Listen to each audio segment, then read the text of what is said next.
Hi, I'm John Atack, and as ever, I am delighted to welcome my good friend Mike Rinder.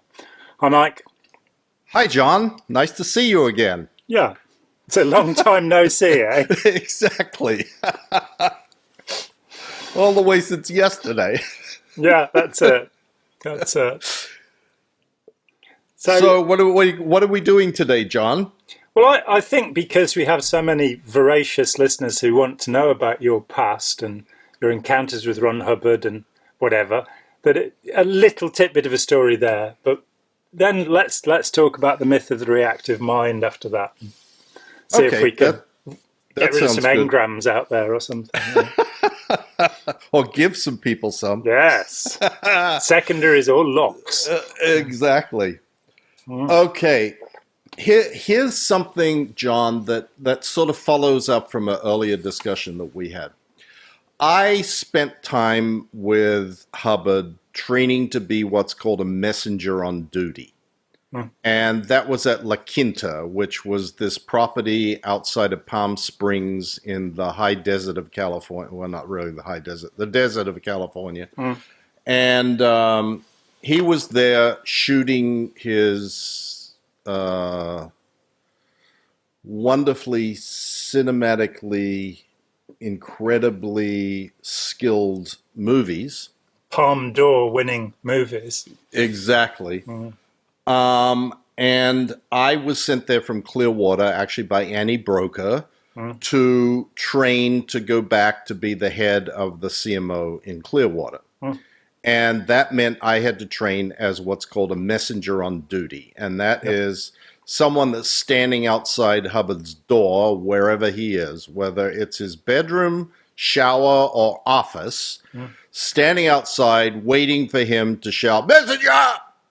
and come running in and then be given whatever the assignment was.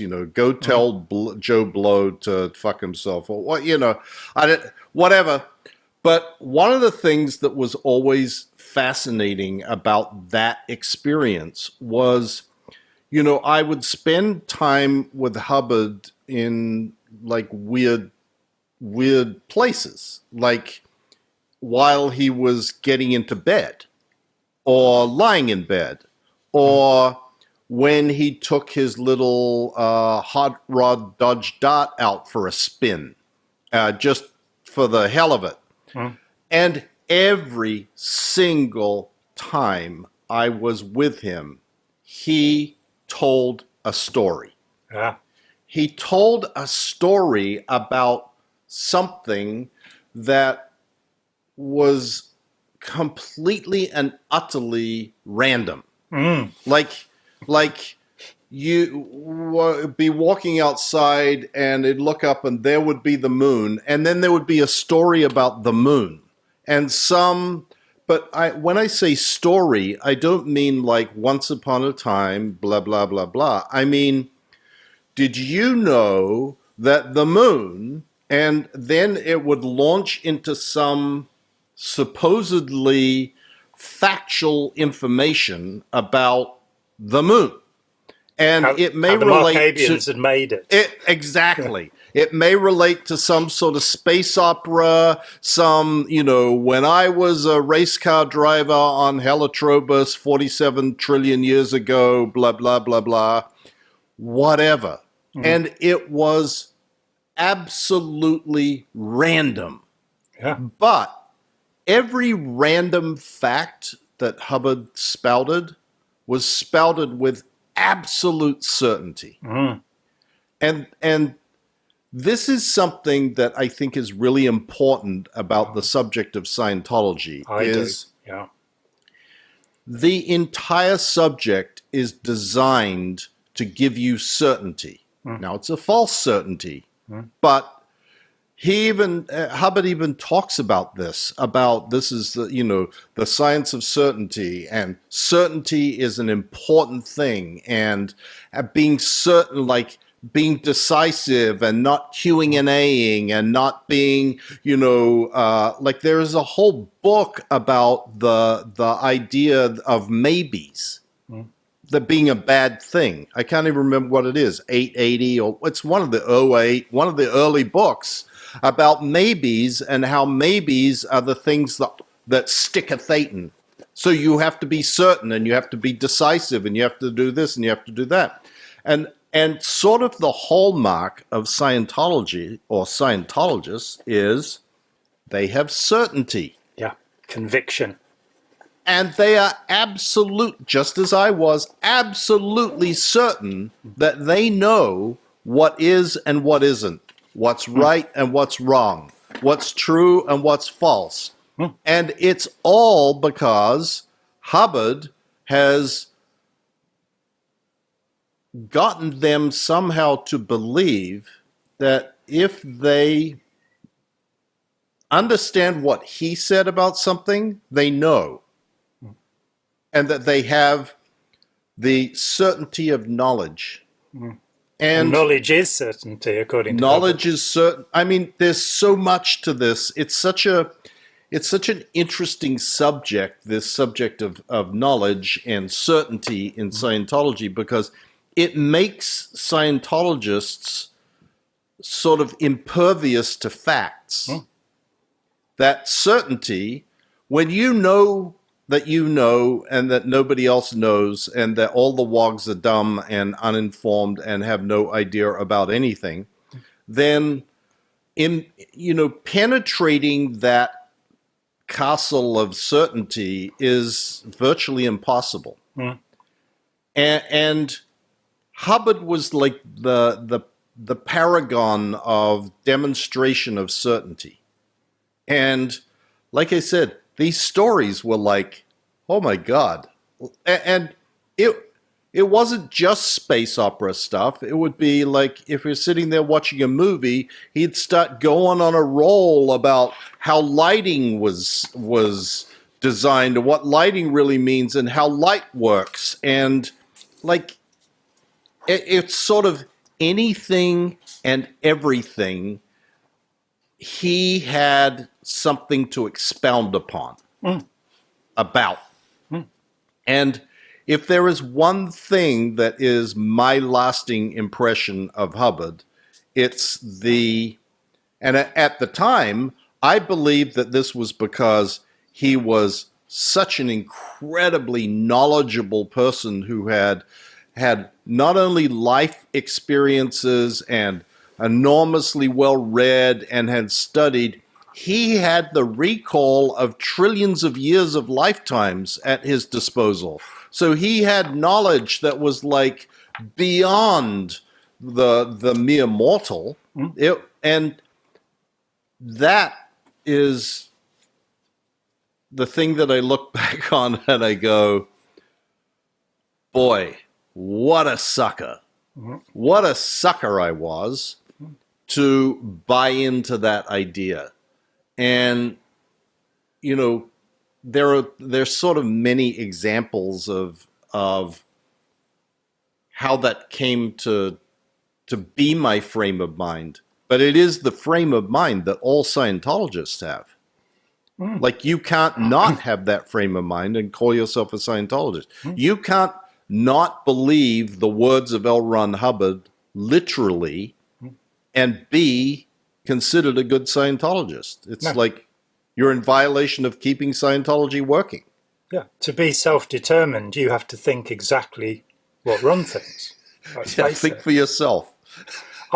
Years ago, back in about 1984, I interviewed Otto Rose. Otto was one of only 5 Class 12s trained by Hubbard. He was the only person to do OT8 in its original form. He was Hubbard's auditor. He was Hubbard's case supervisor. And when we first met, and we met off and on over the next 10 or more years, we became friends. And when we first met, I talked with him about Hubbard's war record and the reality of it. And he got quite angry about it. And he said, but he would sit there in session telling me these stories of these battles and all of these things in World War II. And he realized that Hubbard was just making things up. He was just telling stories. He's a storyteller. Yeah.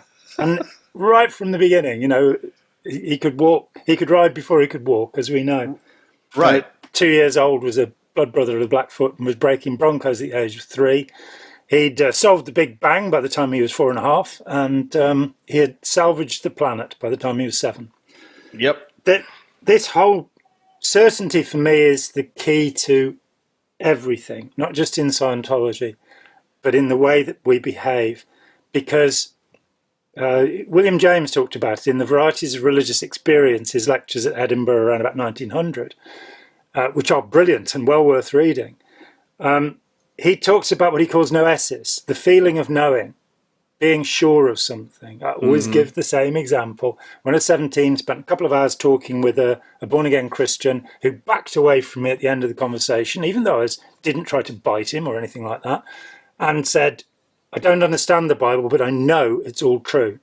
And this confusion that we have, where we are certain of things because we want them to be true, because we believe them to be true, because we feel them to be true, rather than being based on evidence. And Hubbard pulled the rather nasty trick of repeatedly saying, think for yourself. You know, somebody in QAnon said, Q's the only person, we can't be a cult because he tells us to think for ourselves. And you go, well, you're not very good at doing it. And it's just one of those tricks. Also, there's this sense, and I got to this when I was still in Scientology, that professing certainty in uncertain times means that even the cleverest of people will be led to you. So if you look at somebody like Hitler, who was not actually very clever, but he was very certain. Right. And I think because, and even in Scientology, the knowledge is certainty thing. I went, that's not true. The more knowledge you have, the less certain you are. The more you realize that you don't know, as Socrates and Lao Tzu both observed. But here you've got these simplistic notions. When you come down to his past life stories, they all are all about having a dull body racing a car on Halatribus. There's really no substance to these things. They're kind of like the plot of Battlefield Earth or OT3, one of these two stories. And there's, it's not like reading Frank Herbert or Tolkien or somebody who has a big story with elaborate details. It's this kind of two-dimensional story that keeps on going. And of course, so many of his lectures, he walks in, he says, what day is it? Because he really didn't know. And then he announces the topic of the lecture. And then Hannah said that in the 60s at St. Hill, he'd suddenly throw his arm up and make this gesture with his mouth, and he'd start telling a story. And which leads towards the thought that he probably suffered from some form of epilepsy. The sort that, you don't have grand mal fits, but you go into an altered state, which is often a religious mania state, where you are not, you're dissociated from the world, you are depersonalized or exterior from things. And I think when we look at him, we're looking at a pathology, a very complex pathology. Yuval Laor put forward the idea that he had temporal lobe epilepsy. And I sat down, there are 18 criteria for that in the Bear-Fedio index. 17 of them I could tick immediately. Like, for example, hypergraphia, can't stop writing. Well, he's listed in the Guinness Book of Records as the most prolific writer in the world. And we both know that they probably pumped up the numbers by putting in 4 or 5 different publications of the same thing. And much of his writing is actually their transcripts from lectures. But he really did keep writing all the time. That he had a kind of bipolar thing going on. That, again, is typical of temporal lobe epilepsy.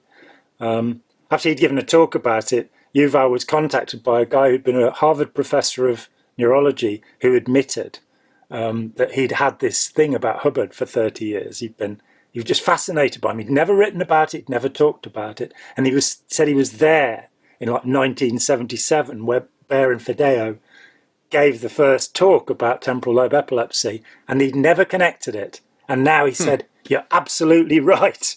It's temporal lobe epilepsy. He couldn't help himself. If you add to that his kind of malignant narcissism, you get a very, because temporal lobe epilepsy doesn't necessarily mean you'll be a bad person, then you really do get something quite horrifying. And as you say with Scientologists, there's this sense that you're told you're all-knowing, you've just forgotten it. Right. And everything can be checked on the Emeter. And exactly. So yeah, I was going to say when you were talking about Otto auditing Hubbard and him recounting his experiences in the war, and I was going to jump in and add, and of course that was all validated by the Emeter. Yes. So it became absolutely true, even in the mind of Otto. Like, and that's why he's angry about you saying, no, but he said it in session and it was reading on the Emeter. And you hear this from Scientologists all the time. Do you believe the OT3 story? I don't need to. Just watch the meter. It reads on the meter. You don't have to believe it. It's just the meter doesn't lie. The meter tells you what's true, what's not true. Even though that's not what Hubbard said. Like, you know, it's another one of those classic examples of, on one hand, he says, the meter will absolutely tell you whether a person is, because he's got rock slams, it means this. Because he's that, it means that. Because it's this. And then on the other hand, it says, the meter doesn't tell you anything other than there was a reaction on the meter. Yeah. Like, I mean, well, so which is it?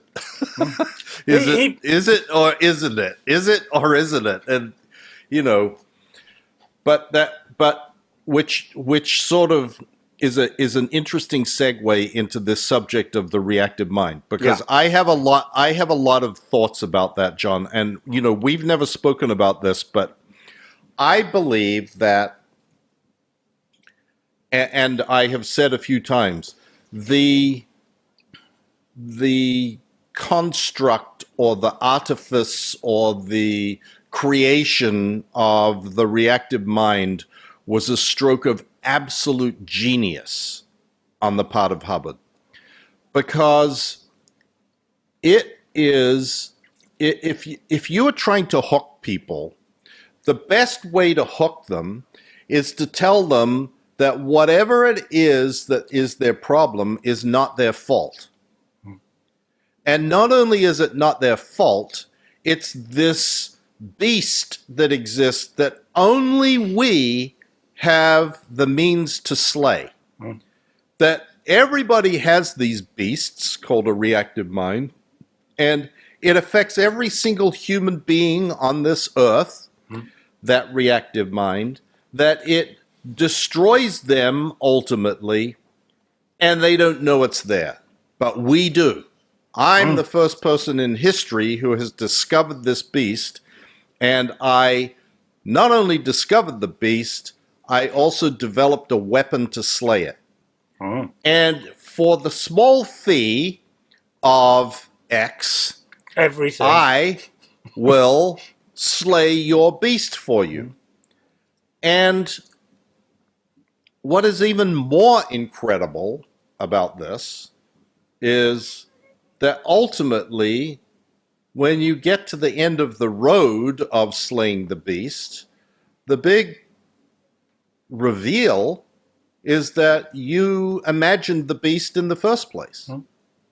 That you created that and mocked up that beast. That were it not for you believing that that beast existed, it wouldn't exist. In fact, you didn't believe it existed before I told you it existed. I helped you to get rid of it. You believed that it existed, paid me to help you get rid of it, and when we get to the end of getting rid of it, I'm going to tell you that it didn't really exist in the first place. It was all created by you. Yeah, and I'm not going to give you your money back. Now, is that genius or is that genius? I mean, that is the ultimate con job. I would aver that it's not genius because it wasn't deliberate. That Hubbard went through a series of, he didn't work this out. It's a series of accidents. The original reactive mind is a paste together of Freud's ideas about the unconscious, which are wrong, by the way. There is no id, ego, superego inside a human being either. They're metaphors, and once those metaphors are seen to be real, they become dangerous. And I think Freud was a very dangerous human being. So you've got that concept of the unconscious, which of course predates Freud by about 40 years before he was born. The term unconscious mind was first used. And I think that this is perhaps the most dangerous idea in our whole culture, not just in Scientology. This idea that there's an agency within you that you don't know about, that is making you do things against your will, whether that be a demon, a dibuk, a gadon, an unconscious mind, system 1, system 2 in the Kahneman way of thinking about things, the old brain. There are all sorts of ways of saying this, but they all add up to Dr. Jekyll and Mr. Hyde. Mm-hmm. And there is no Mr. Hyde until, exactly as you say, Ron Hubbard or Freud or somebody comes along and tells you there's this invisible beast within you, the id, or what have you, and it's forcing you to do things without your consent. And so it makes you a slave of the enemy within and of the person who is now going to do something about it. Now, the other strand for Hubbard is what would be called the hypnotic mind. Because, as he says, two things: never believe a hypnotist, that's in Science of Survival, and he practiced hypnosis from the age of 16 onwards. Add these two pieces of information together and you have a truth. Never believe L. Ron Hubbard.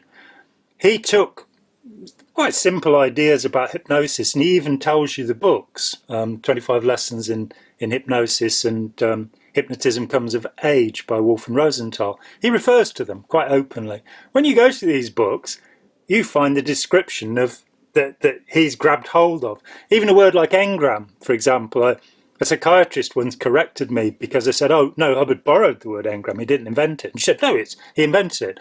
And being a snotty, horrible person, I was able to say, 1936, Dorland's Medical Dictionary, a cellular memory trace, an engram. So he takes ideas that are floating around. The whole Dianetic method is described by Freud in a lecture in 1911, in the Worcester lectures. He has chains, he uses counting back, he has the repeater technique for saying something over and over. He even talks about there being physical.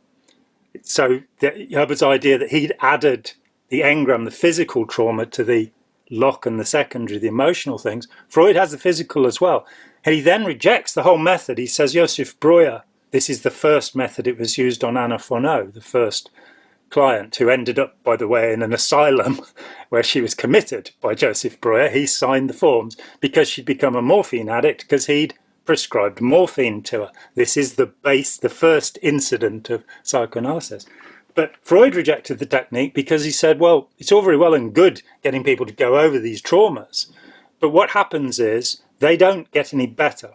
They don't actually become better at relating to other people, which is the measure, resolving the transference, as he called it. They still behave in an infantile dependent way, and they become more dependent on the therapist. Now, I think this is the only Freud that Hubbard read, because when he talks about meeting Commander Thompson in 1923, this was the only Freud that was available in English. Because it had been published in America, because the lectures were given there. And here you've got it, the description of the technique. Add in that he was using deep trance hypnosis right up to the week before he started writing Dianetics in 1950, when he turned to Don Rogers, who was working with him, and I interviewed Don. And Don absolutely loved Hubbard. He never had a bad word to say about him, so he wasn't getting back at him or anything. He thought the techniques were wonderful. But Don said, Hubbard turned to him and said, well, deep trance hypnosis isn't popular anymore. We're going to have to do something else. And so introduced reverie, the term used by hypnotists at the time to mean a light trance where you still have some awareness in the room. And Hubbard, a year later in 1951, says, as we said, we were talking about this last night, that he cancels Dianetics because it's hypnotic. I wrote a paper called Never Believe a Hypnotist, which is on the internet, which goes into chapter and verse about his changes of mind. And when I wrote it in 1993, after 10 years of going, is Hubbard a bad guy? Does he really mean this? Is he a crank? Is he a charlatan? And I came to the point of view that he was both a crank and a charlatan, because he describes the techniques that he will use that will become Scientology. Between 1950 and starting Scientology in 1952, he says how you hypnotize somebody and the techniques you'd use. And it's exactly what we then find in Scientology, ways of controlling people. and ways of, one of the complexities for me, I was a natural clear, as I think anyone can tell. And, whenever I picked up the cans, my needle floated. My personality test came in at between 80 and 90%. So I was one of the good guys. So that meant that I wasn't here when OT3 happened, doesn't it? Because the R6 bank was constructed then. So why did I need OT3? Why did I need Hubbard at all? And in the end, of course, I did this at Toronto when I did the thing at Toronto and Getting Clear. I put a picture of Hubbard up at the same age I was at that time and went, look at what a mess this guy was in, It's like, I'm your average 60-year-old or what have you. And he's got this big lump on his head and all his hair's gone and he's fat and degenerate. How did that happen? How does that fit in with this idea of a Superman? This guy that you couldn't stand within 3 feet of him without smelling his rotting teeth. He was in awful shape. Yes. And yet that sense of certainty that we all so longed for, that sense of having a father or a parent who could tell us what to do so we wouldn't have to make our own minds up, it's written through our whole culture. It's what we're taught in school, to be dependent, not to be independent, certainly not to be interdependent. We're taught, our whole culture wants to sell us stuff and keep us around about age 18, Yeah. And so we're primed for it. And, my whole thing this last 10 years is how to undo that in people, which I started, with Scientologists. And as you say, they're pretty much impervious. It took me 7 years to work out how you can get in with, I did have a situation where I had somebody who'd given a success story that morning and sat down with me in the afternoon, and by the evening had decided he wasn't going to do any more of it. So even somebody who's in the full flush of enthusiasm, there are ways in, but it is so subtle and so delicate. Because as we've agreed, you're an all-knowing being now. You know everything. How can anybody teach you anything, Yeah. And you talk about the difficulty of piercing that shield of certainty with someone else. It's, I think, even more difficult to pierce it for yourself. Yep. Like, this is the ultimately, you can't persuade anybody to think about anything in any way if they don't want to.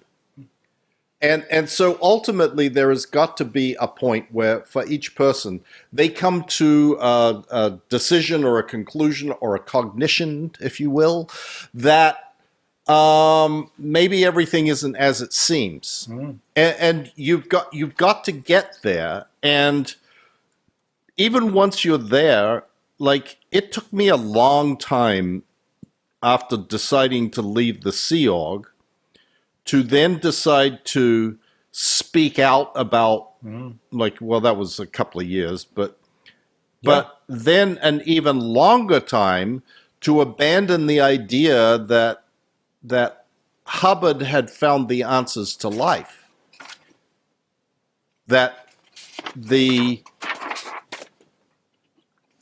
organization was bad, but the tech was good.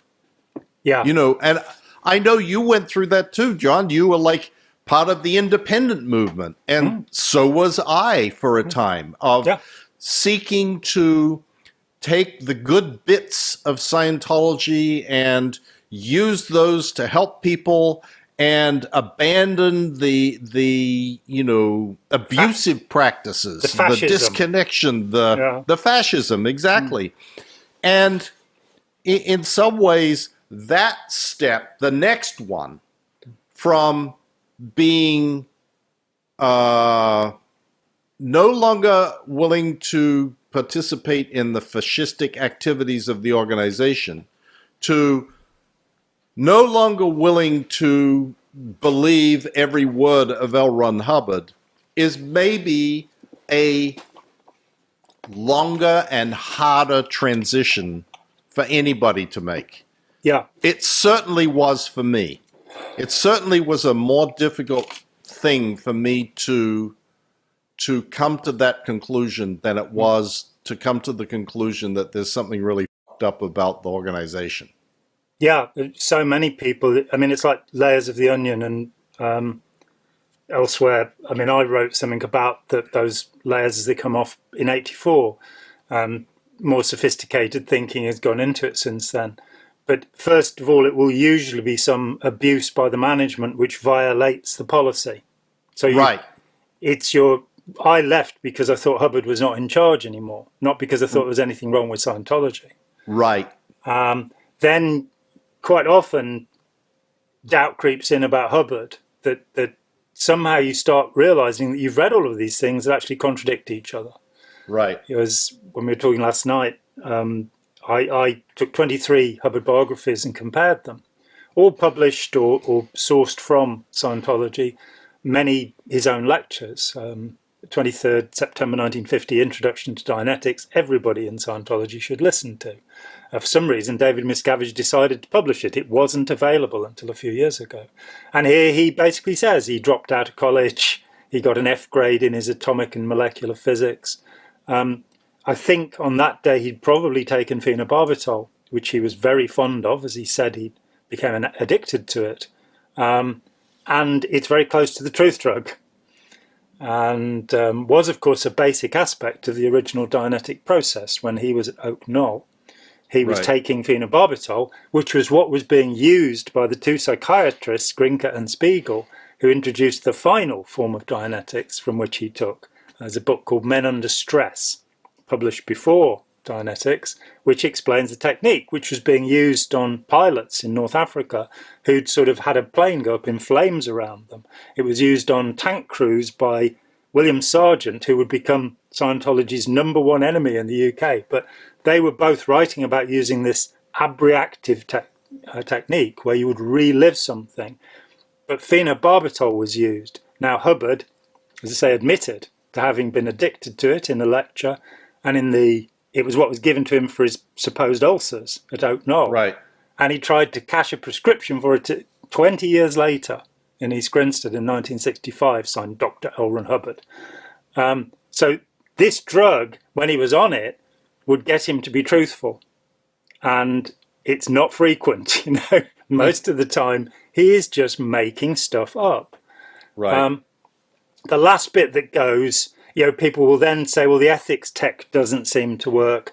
The administrative tech doesn't seem, it's way overcomplicated. And Scientology organizations really don't do as well as Google and Amazon or anything like. The management is so cluttered and crowded. Jesse Prince said that in 84, when he was looking at the independent scene in the UK, he could see from the stats that the 7 independent auditors in East Grinstead were outperforming the 180 staff at St. Hill.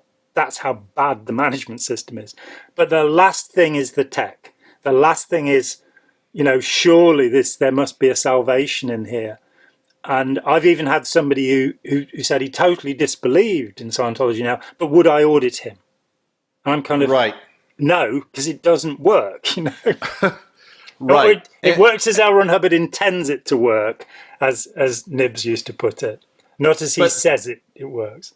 But interestingly, Jon, you make another really fascinating point, which is the tech. Because I've also met people who will tell you, yep, Hubbard was a liar, yes this, yes that. He was a womanizer, he was married bigamously, he was all of these things, he was a drug fiend, he was a blah, blah, blah, blah, blah, blah, and they will willingly, they're not in the Hubbard is God mindset at this point. They've moved into Hubbard was a flawed man. Yeah, the devil. But that flawed man, because of his flaws, was able to develop a technology that works. And it's like Ted Bundy's Guide to Relationship, he was a flawed man, but what he says about how to relate to people is brilliant, Just chop them up. Oh, what a great example. To hold that oxymoronic position, that paradox, and I mean, and we talked about, Hubbard, various claims about his war wounds in my philosophy, crippled and blinded, non-existent future, all of this stuff. But in 1957, 8 years before, he's saying on July the 25th, he went down to Hollywood and beat up 3 petty officers. So he's crippled and blinded at the end of the war, which is 3 weeks later. And yet, and I showed that to somebody who had been a commanding officer of one of the Scientology installations, and she looked at me and said, well, that's obvious. He had 2 bodies. So then I told her all of this stuff about war wounds is nonsense. And here, his own admission, where he says in December 1950 to Look magazine, no war wounds, nothing like it. She said, well, I know he had war wounds. And I'm sort of, go on, surprise me. And she said, because I served alongside him. And at that point, you want to say, could you name any of the vessels, or, did you meet Thomas Moulton, for example, who testified on his behalf in the Armstrong case? And there's no evidence. There's only this surge of certainty, right, that you have to overcome to get the person to start becoming a human being, rather than this. You have to get them back to earth with their feet on the ground from this dissociated state, which is based upon wishing, which again brings us to the postulate. What a brilliant redefinition of a word. A basic philosophic premise, a postulate, now becomes, a wish. Right. Right. And if your wishes don't work, then if the whole universe isn't transformed to make sure you get a Mercedes-Benz, then, and that one's everywhere. The secret, the law of attraction. Give us some more money so that we can audit you a little longer. Yeah, and your wishes will work then. We've missed something. You've missed something. Yes, you've not told us something. You have a missed withhold. You're keeping secrets from us. Which is funny, because I was going to go, you say accidental genius. I just said genius, but either way. Vulpine, manipulative cunning. The scheme of, you've got a reactive mind, and the reactive mind is not your fault, and everybody's got one, and you're blameless, guiltless, but as long as you've got some money in your pocket, we can help you. Then becomes a slightly different beast, which the sort of next level is what we were just touching upon, which is, look, if all these promises that are made about Dianetics, that you cure your bursitis, throw away your glasses, dump your crutches, whatever, all perfect of that, memory, full intelligence, eidetic never memory, get a virus again, computer abilities of a supercomputer, like, if all of those things aren't happening for you, now it is your fault. Yeah. You didn't apply the tech correctly. You failed. You failed to understand what was said. You failed to apply what was said. You failed to disclose your discreditable acts. Everything subsequently becomes the explanations for why those things are not ever attained. And those explanations are no longer, it's because you're a flawed human with a beast that is causing you to do everything wrong. Now it's your personal responsibility.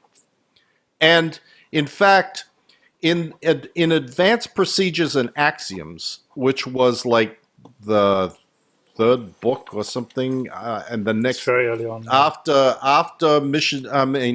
History of Man, I think it was Advanced Procedures and Axioms. So, the fourth or fifth book. That book entirely is about your personal responsibility for failing to achieve spiritual immortality or happiness or whatever. State of clear.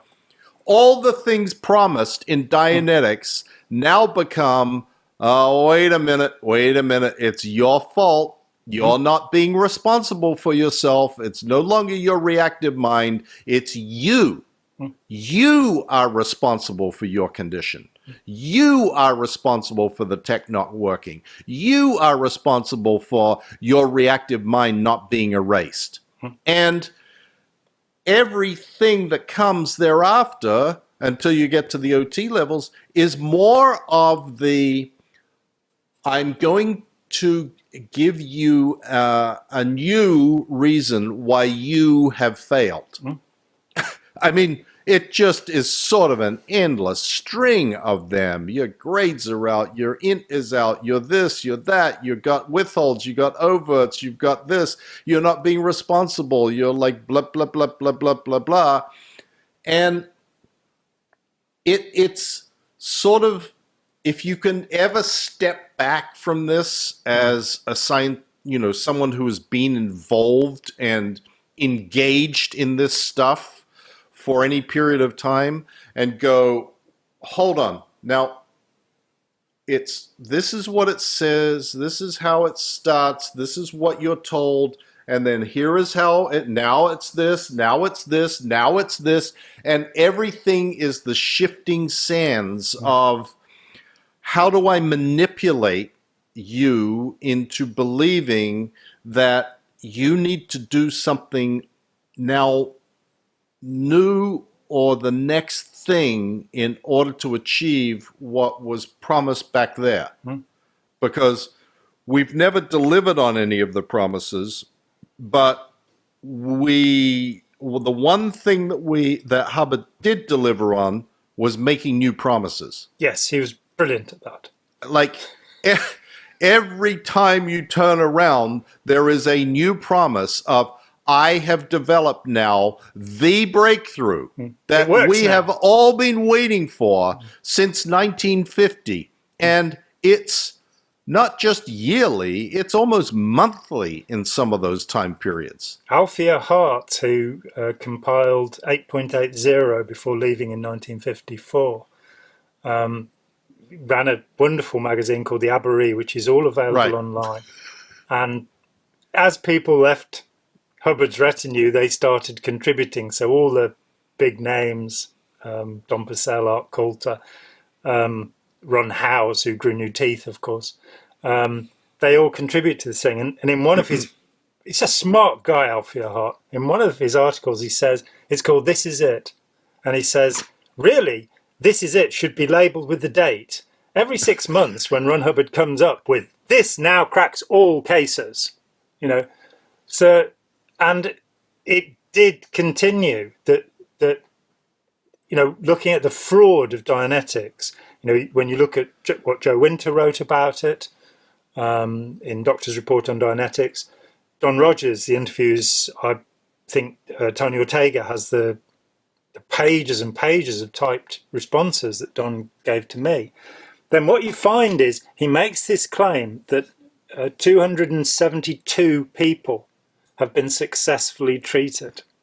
And when you've been around counselling a little while and you start thinking, and he's saying it takes, anyone within 1,000 hours can achieve the state of clear unless they have brain damage. And you go 272 people, how many hours per case? How many years would that have taken? Then you find he wrote a letter about 6 months before saying he'd done 40 cases.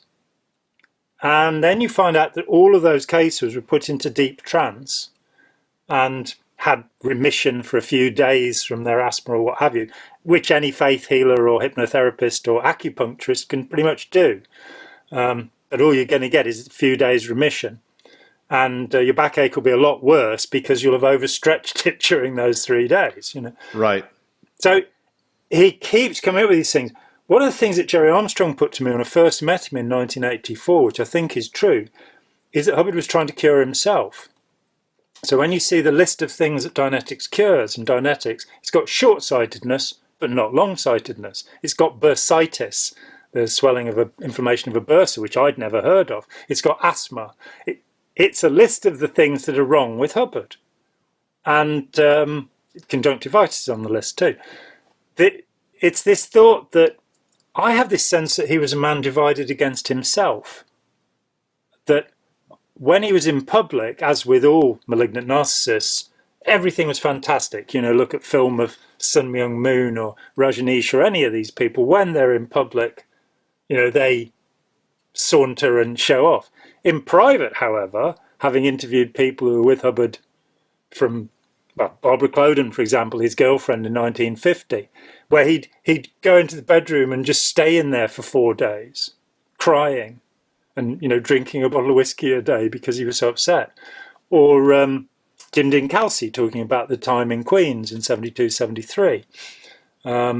You get this same pattern with this man, that in public, he's this pretense, and in private, he's, you know, Sarge Fouth, who said, you know, at the very end of, in the Lawrence Wright's Going Clear, the very end of his life, he's yet again saying, I failed completely, I've achieved nothing. And I think there's this, somewhere inside himself, he knew that he shouldn't be the way he was. He knew that he was a bad human being. And he kept, you know, it's like, with some things like the clearing course and OT3, we know that, and NOTS OT5, we know that he pronounced that he'd cured himself. And in each case, or David Mayo had cured him, in each case what was wrong with him was respiratory.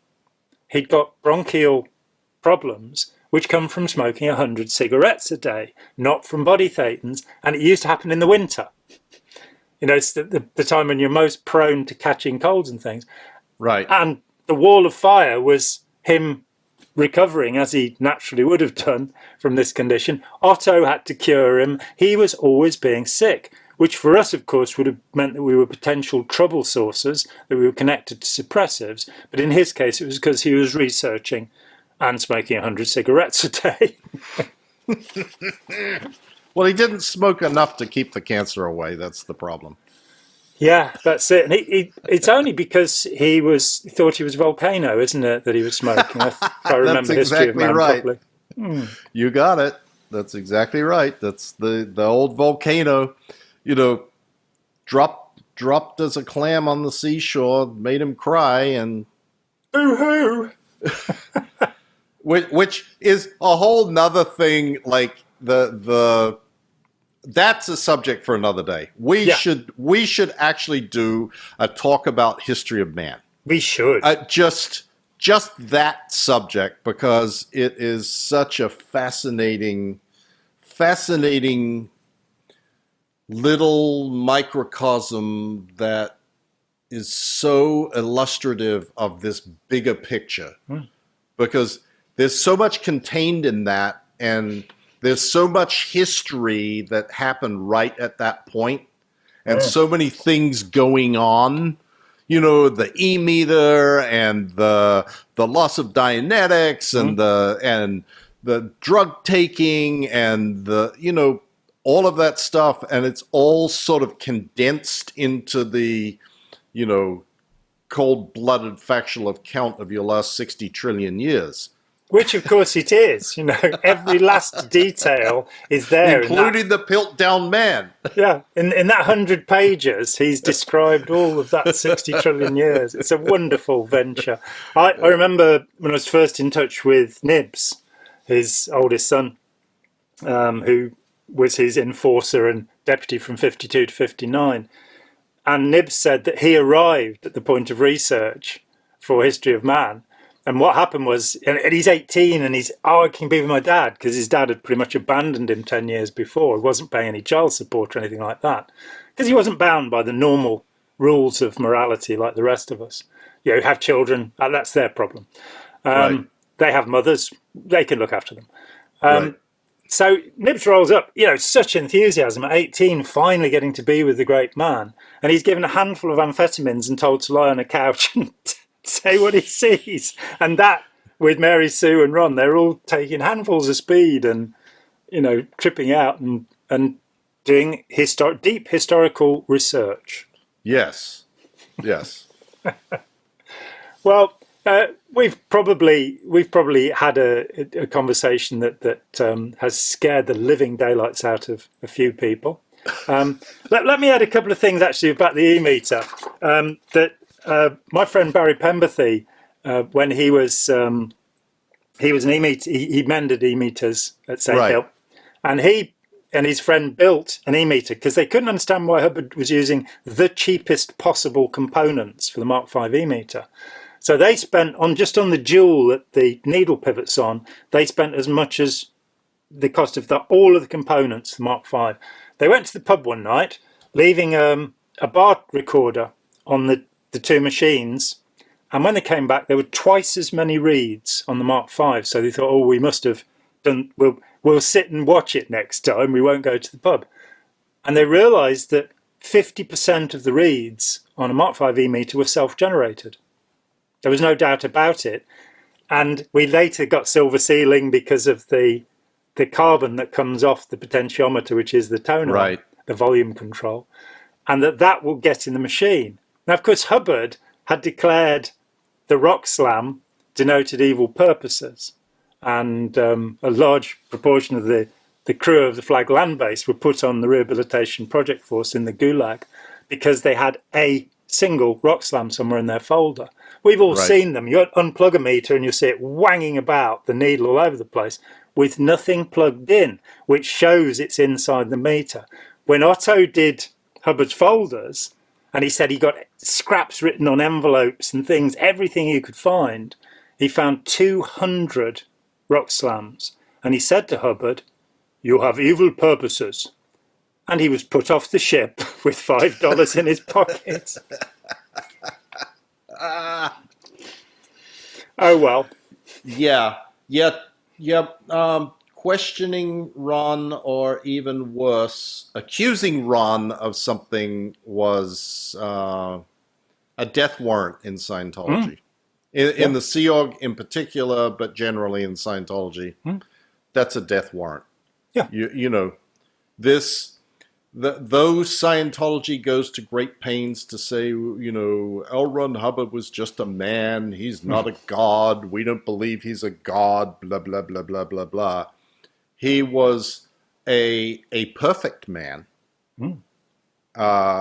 absolutely without flaw, without any room for criticism or questioning. If that's your definition of a man, then that's probably an interesting one that nobody else shares. But that is the Scientology death wish, is to voice out loud the doubt, or worse than doubt, accusation that there may be something awry with L. Ron Hubbard. And saying it to him was the ultimate death wish. Yeah. And it happened to so many people along the way. When you look at how many suppressives there were, and how many of them worked so closely for so many years with Hubbard who didn't notice. You know, David Mayer was there for 25 years, and Hubbard, he was the bird dog in the control room. Hubbard hadn't noticed this in 25 years, despite his incredible perception. There's a German saying, it says, a fish stinks from the head down. And I adopted that as soon as I heard it. It's like, if there's anything wrong with Scientology, if this guy is so all-knowing and brilliant, it's his fault.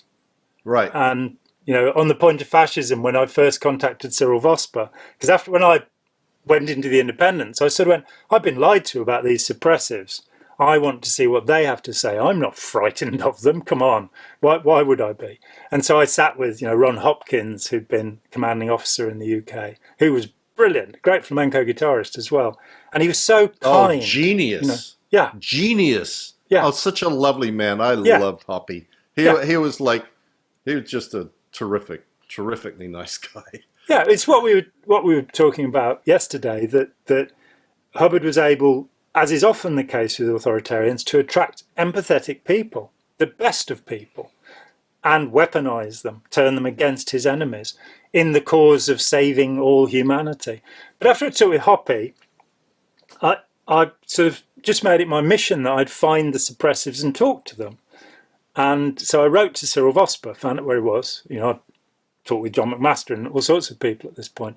But I wrote to Cyril Vosper and said, Scientology has been liberated from the organisation, because I still believe, this is very early on, 83. And so you can come and do Scientology again. And he wrote me this charming letter, which I probably still have somewhere, saying that he didn't believe that Scientology could work outside a fascist organisation. He still believed in past lives, though, as the interview he gave later, which Tony has up, shows. Right. He never admitted that to me in all the years I knew him. So I was quite shocked. After he died, I'd got this recording, which I'd never played. And there he is going, yes, I was on horseback riding. I was like, okay, fine. Would you like to prove any of that with evidence? You know, like, can you speak medieval French, you know? Or, right. No, I've forgotten all of that, but it's all true because it feels right to me. You know? Right. Oh, dear. My needle was floating. Yes. My needle floated out of the room. Yep. Oh, dear. So, shall we draw this to a conclusion? This wonderful... It seems appropriate. It does, like, doesn't it? Along, we've covered a bunch of random, strange topics as we usually do. Yes. I really do think that we should do a history of man. Yeah, we'll do that next episode. Yeah. I think that would be fascinating, John. It's been a long time since I read it, but I'll endeavour. Chris Shelton was telling me, he wrote me an email a couple of months back, and he said, wonderful news. He'd gone back to look at the conditions of existence, isness, as isness, not isness, and alter isness, and was looking at it in the Phoenix lectures. And of course, he'd spent a couple of years in Scientology getting to the point where he really understood this. And of course, he rejected all of Scientology a long time ago. But things can hang around. And so he wanted to explain this to somebody, and he went to read it. And he realised that his understanding was entirely his own rationalisation and justification, that the Hubbard is, in fact, gibberish. It is total gibberish. There is some things in Scientology, in the writings of Hubbard, that are absolute jabberwocky. They are just like not understandable whatsoever. And people sit and struggle and clear words and do clay demos and have, auditing to relieve themselves of their past life misunderstood so that they can get a grasp on this foolishness. And some of it is, I mean, talk about some lunatic stuff. Like maybe we should go through all the books, because now I think like nothing better to do with that line. Yeah, and 880. The stuff in there about black and white and half your body and all of this, like little golden discs. It's crazy, and it all understandable. It all disappears later on. You're only shown the material that's on your courses when, as you and I have done, you go back and look. You find this madness that is no longer true, that no longer matters. Right.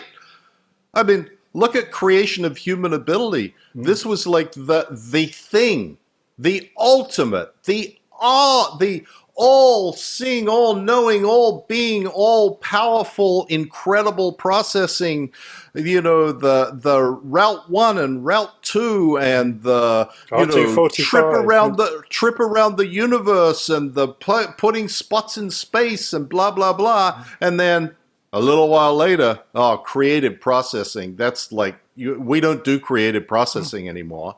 And that's all creation of human ability is creative processing. Yeah, bits of the entire book.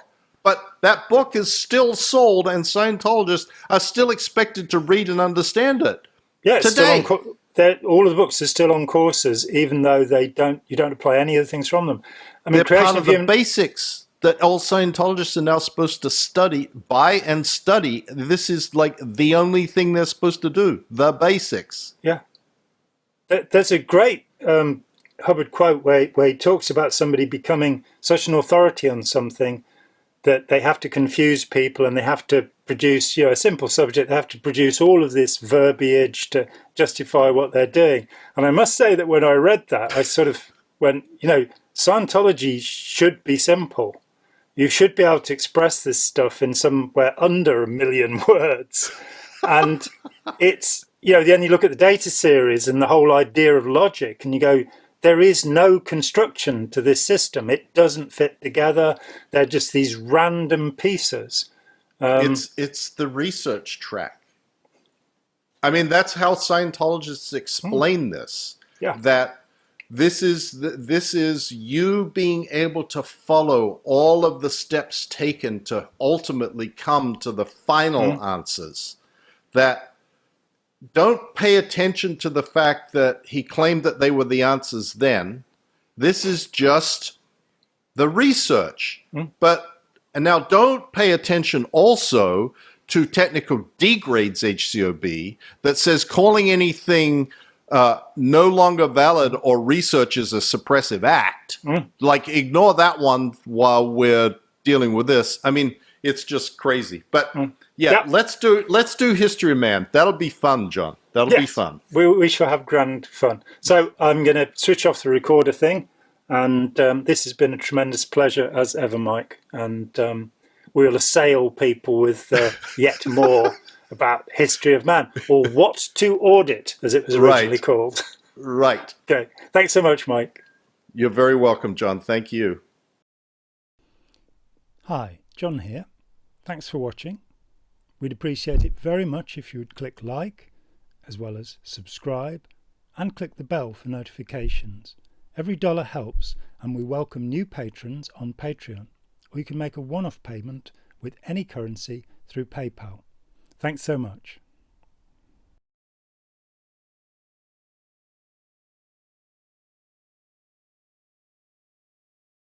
Dropped as a clam on the seashore, made him cry, and Boo-hoo!